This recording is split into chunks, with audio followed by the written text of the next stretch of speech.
every year you have to renew your visa.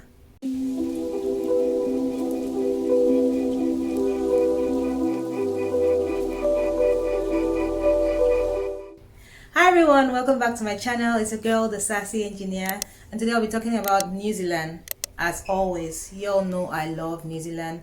I like to talk about it, I guess because it's the second country I've lived in the longest, and I have so many beautiful experiences and memories built here. So many first time things have been done in this country. So basically, I love New Zealand. But sometimes, just like you love your siblings, you love family, but sometimes they get on your nerves. There's some things that happen in New Zealand, or just some things in New Zealand that I do not like, and that's what we're looking at in this video. So the first thing I do not like about New Zealand is the food prices, y'all. If you really know me that much, you know that I love food. I love food a lot. So much. I'm a foodie. So food is big, but cost of healthy food is very high. Junk food is easily accessible. You can get it anywhere and it's cheap. But healthy food, healthy living is something else. Healthy living is crazy. Healthy foods are so expensive. Well, I wouldn't really say so expensive. Healthy foods are more expensive than regular junk food. You can go out and get junk food anywhere, anytime. But if you really want to go on that healthy living, healthy, like eating healthy, you would have to spend more compared to if you just go out and just buy whatever you see and eat. So yeah, food prices here are very expensive. And I know that probably the same thing all around the world, but I think New Zealand is extraordinary. But anyway, we are surviving, we are living, we are doing it. So yeah, but food prices, my number one. The second thing I don't like about New Zealand is the rent. Don't even get me started on rent. Rent is freaking expensive in this country. And then you say, okay, let's get a house. The interest rate would choke you. Currently, they say on the news that it's a buyer's market, and rightly so, because house prices are going down right now. But interest rate is going up every day. And well, I can't really blame them because it's recession. Well, inflation is getting higher and higher, and we are slowly, gradually slipping into recession. So the Reserve Bank are doing whatever they can to balance out the economy. But accommodation is expensive in New Zealand. Oh, when I arrived in New Zealand the first time, and it was my first time experiencing that, they pay rent is rated weekly here. I've always known rent to be rated annually. Then it's up to you to decide if you want to pay monthly or if you want to pay annually. Well, up to you and your landlord. But here, rent is rated weekly. So now I have that phobia. Any country that I see that rates their rent weekly, to me, your rent is expensive. I don't understand that concept, and I will never understand that concept. But rent is very expensive here. Right now in my city, which is not even the main city, if you want to get a house, a decent 2 to 3 bedroom, get ready to spend at least 380, let me just say round figure. Being very reserved, 350 to 400 per week. That's high. And your salary is not increasing. Nothing is increasing, but the rent keeps increasing. So I don't like the rent prices. That's something else I dislike. But again, we are surviving. Then you have salary. Let's talk about salary and wages. Salary here in New Zealand, especially when you compare it to neighboring countries like Australia, is lower. I cannot complain much for my situation, but what I've heard is that people like nurses, for instance, earn lower than their counterparts in Australia. Some, depending on your level, even in up to even half of what some of their colleagues in Australia are earning. And I know it may not be fair to compare New Zealand to Australia because New Zealand is a smaller economy, but when you now look at the cost of living versus your salary, then you start asking these questions. Why are you paying me less and all that? And it's not like tax rate is a lower tax rate. Is still paid a standard 15, 25 depending on your salary bracket. So yeah, salary is low in New Zealand.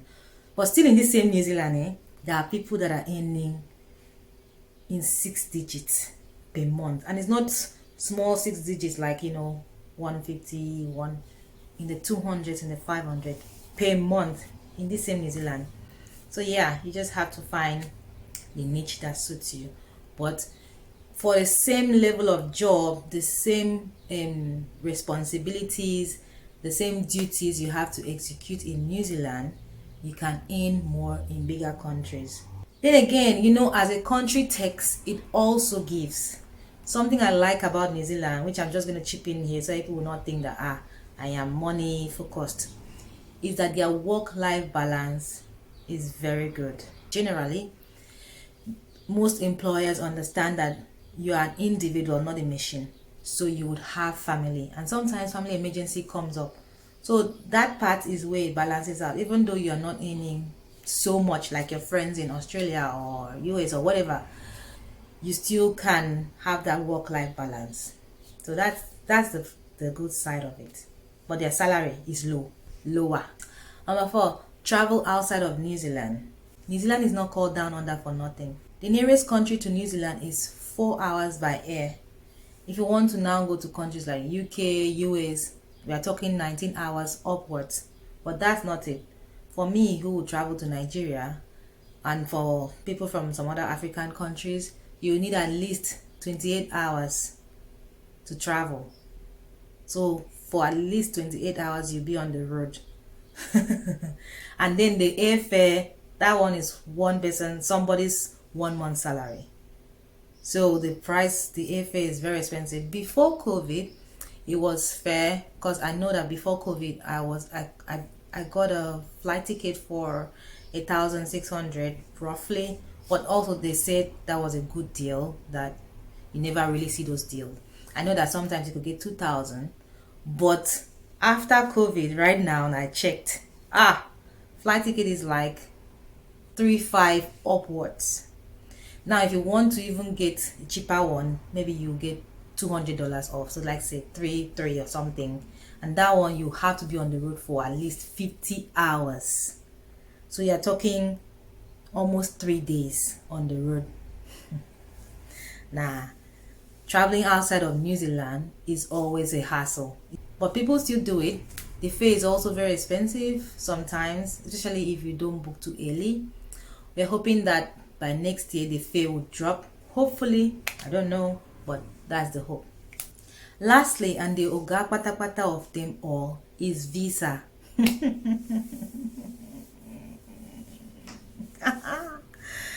New Zealand visa. Visas to New Zealand are processed by Immigration New Zealand. We call it INZ.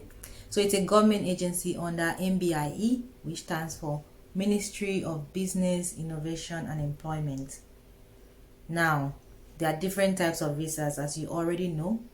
If you're looking at residency to New Zealand, it's a process. So you know how in some other countries you get your PR and then you get citizenship. It's not like that here in New Zealand.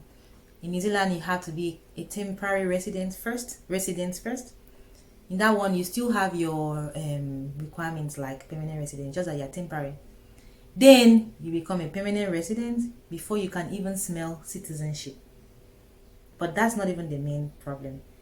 The processing time in New Zealand, processing time of New Zealand visas, you can get married, have your 5 children, and they have not even answered you. Okay, maybe that's a little bit exaggerated or really exaggerated, but you get the point. So the processing time takes a long time, and that's why they always advise you to apply early. Of course, it varies per visa and per the country that you're from, but for people like us, it takes a long time. But then again, that is not the problem. Currently, it's a full-time job to get in touch with New Zealand Contact Center. You can be on the call for 2 hours, 4 hours, and nobody has picked up. It got so bad that someone has created a playlist on Spotify of all the New Zealand tunes, wait tunes when you're waiting. Another aspect which I don't like is that you have to renew your visa annually. If you're a student on a scholarship or funding that is not from New Zealand, or from an internationally recognized organization. Yes, every year you have to renew your visa. That's the part I do not like. Before now, visa fees used to be around in the 300s. Currently, visa fee is 410 for a fee-paying student visa. So imagine you having to bring out 410 of your hard-earned money every year to pay for your visa fees. So that is the aspect that is like everybody's like, come on. Because for instance, if you're coming here to do a PhD, you go to the UK, they give you your 4 years straight or 3 years. But here, if your scholarship or funding is not from New Zealand, that's from your university or from New Zealand government or whatever company within New Zealand, or from an internationally recognized institute, for instance, Schlumberger's Women's Scholarship, stuff like that, you're going to have to renew your visa annually. Then if you are self-sponsored, that one is for sure. You don't even need to argue that much. Just prepare your $410 every year to renew your visa. Many people don't like that, and it's something that I hope that they change. So that's it. Processing time takes forever. To get in touch with the contact center to ask about your visa, just save half of your day for that, if not the whole day. And then the whole renewing thing every year. So these are the things I don't like about the visa. So those are my top 5 issues. The country on its own is beautiful. I give New Zealand that. New Zealand is really beautiful. It's evergreen, I always say, because even in winter that you expect that the grasses will be green and all that, the grass is still green, except you're on desert road anyway. Yeah, and it's really easy to travel around the country. Just hire a car and you can go from North Island to South Island. So beautiful views. And the most important one thing is that New Zealand is a safe country. And I'm speaking for a fact because I could actually go out in the night and walk on the street, and I'm sure that I will not be attacked by anybody. I mean, first of all, you ask yourself, what are you doing walking on the street in the night? But that's not the problem. That's not the case. New Zealand is a safe country.